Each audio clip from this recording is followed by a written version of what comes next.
Setelah Perang Dunia Kedua, banyak persidangan kejahatan perang yang disidangkan.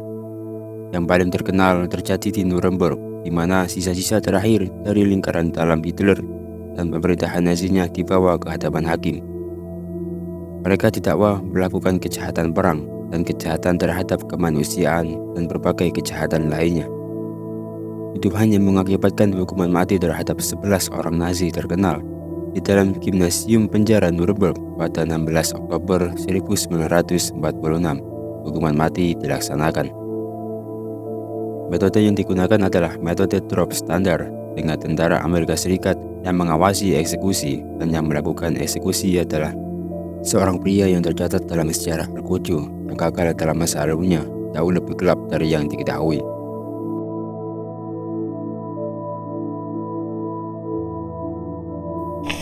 John Seawood adalah seorang Al-Quds dengan masa lalu yang kelam, yang berbohong untuk mendapatkan pekerjaan melakukan eksekusi Nuremberg yang terkenal. John Clarence Wood lahir pada tanggal 5 Juni 1911 di Wichita, Kansas, dan dibesarkan oleh neneknya setelah orang tuanya bercerai. Ketika dia masih sangat muda, dia bersekolah di sekolah menengah, tetapi putus sekolah setelah 2 tahun. Dan hidupnya tampak sedikit berantakan. Pada tanggal 3 Desember 1929, pada usia 18 tahun, John Woods bergabung dengan Angkatan Laut Amerika Serikat, namun ia tidak dapat menjalani kehidupan dalam dinas, karena dalam beberapa bulan ia pergi dari kamp militer tanpa izin. John diadili di pengadilan militer umum, dan kemudian diperiksa oleh Dewan Psikiatris yang memberi kita wawasan tentang kepribadian siapa sebenarnya John Seawood. John Seawood ternyata menderita inferioritas psikopat tanpa psikosis. Evaluasi tersebut menyatakan bahwa pasien ini meskipun tidak inferior secara intelektual, mempunyai riwayat berulang kali menentang otoritas, baik sebelum dan sejak wajib militer. Terdapat stigmata degenerasi dan John sering menggigit kuku jarinya sendiri. Ia mengidap tumor jinak di langit-langit lunak sehingga ia menolak operasi. Komandan dan petugas divisinya menyatakan bahwa ia menunjukkan ketidakmampuan dan tidak menanggapi instruksi. Orang ini telah mengabdi kurang dari 5 bulan.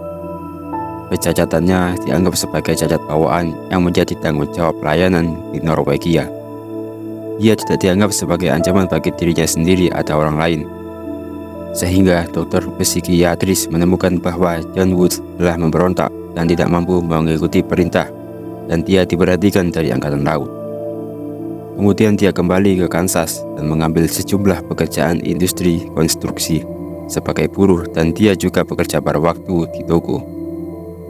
Namun dia kembali ke militer selama Perang Dunia Kedua. Dia mendaftar menjadi tentara pada bulan Agustus 1943 dan ditugaskan ke Camp B dari Batalion Tempur Insinyur ke-37, Brigade Khusus Insinyur ke-5. Jumlah pengalaman yang dia miliki di medan perang masih diperdebatkan, dan diyakini bahwa dia memang melihat beberapa aksi dalam kapasitas tertentu pada D-Day. Berpartisipasi dalam pendaratan pasukan Normandia, mendarat secara khusus di Omaha. Tetapi tidak banyak yang diketahui tentang tindakan apa yang dia lihat setelah D-Day. Dikatakan bahwa dia terluka di Omaha, tetapi melihat sekelompok orang terbunuh. Saya yakin dia berpikir untuk mengajukan diri untuk keluar dari insinyur tempur. Sekarang sebelum D-Day, eksekusi terhadap individu militer Amerika hanya dilakukan di Inggris saja, dan dilakukan oleh Thomas Pierre Point dan keponakannya Albert. Tapi pada akhir tahun 1944, Angkatan Darat Amerika Serikat sedang mencari seorang di dalam angkatan bersenjata untuk melakukan eksekusi terhadap tentara dan personel Amerika. John Seawood adalah salah satu dari sedikit yang melamar posisi tersebut. Apa yang membuat John Seawood sangat kontroversial adalah kenyataan bahwa dia berbohong demi mendapatkan pekerjaan untuk sekedar membunuh orang. Ia mengatakan kepada perwira militer untuk menjadi orang yang dapat membunuh orang lain dan mendapatkan posisinya sebagai Al-Quds melalui kebohongan dan penipuan. Ketika dia ditanya tentang pengalamannya, Ia menceritakannya kepada perwira militer bahwa dia pernah menjadi asisten Alcocho 2 kali di Texas dan juga di Oklahoma. Tidak ada bukti bahwa John pernah menjadi Alcocho dan tentara Amerika Serikat tidak berusaha untuk mengonfirmasi hal ini dengan memeriksa riwayatnya. Mereka hanya memberinya pekerjaan tanpa pemeriksaan sederhana melalui riwayat catatan eksekusi. Pada saat itu, John diklaim sebagai Alcocho yang membunuh menggunakan sengatan listrik sebagai metode eksekusi. Faktanya, Oklahoma tidak melakukan hukuman gantung apapun selama periode yang disebutkan, dan hukuman gantung terakhir yang dilakukan 3 bulan sebelum dia dilahirkan. John Seward tidak memiliki satupun pengalaman sebagai Alcocho sebelum perang, namun entah bagaimana dia mendapatkan pekerjaan itu dan dipindahkan ke pusat pelatihan disiplin Paris dan menjadi sersan utama. Kita dapat menafsirkan ini dalam beberapa cara yang mungkin diinginkan oleh John Seward untuk mencoba apapun untuk menghindari pertempuran seperti yang telah dia lakukan di masa lalu sebelum pergi, atau mungkin Woods menikmati menjadi pembunuh berantai yang mengeksekusi laki-laki atas perintah tentara.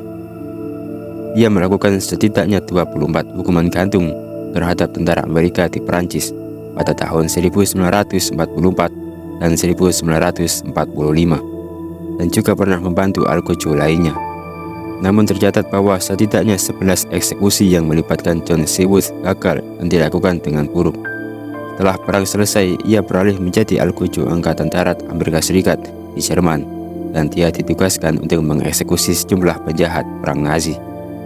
Yang pertama di Jerman terjadi pada tanggal 29 Juni 1945, di mana dia menggantung 3 orang Jerman karena membunuh seorang prajurit Amerika Serikat. Dan pada bulan November di tahun yang sama, ia menggantung 5 orang Jerman yang terlibat dalam pembantaian Russelheim yang mengakibatkan kematian brutal sejumlah penerbang Amerika Serikat. Eksekusi lebih lanjut dilanjutkan dengan dia menggantung 14 orang yang dihukum karena kejahatan terhadap kemanusiaan dan pembantaian massal di kamp konsentrasi Dachau.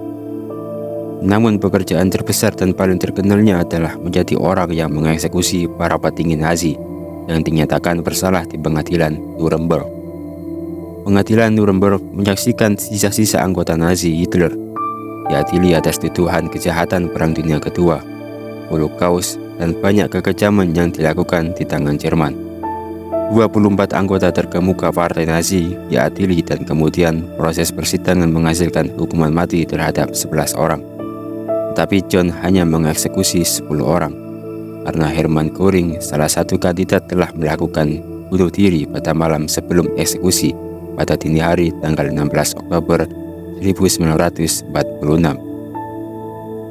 Kemudian John Seward melakukan hukuman mati terhadap 10 orang yang dihukum di persidangan Nuremberg, dan dia menggunakan metode drop standar dibandingkan menggunakan metode drop panjang. Namun eksekusi yang dilakukan oleh John Seward akan mencerminkan dengan masa lalunya yang buruk dan banyak yang tidak berjalan sesuai rencana sama sekali.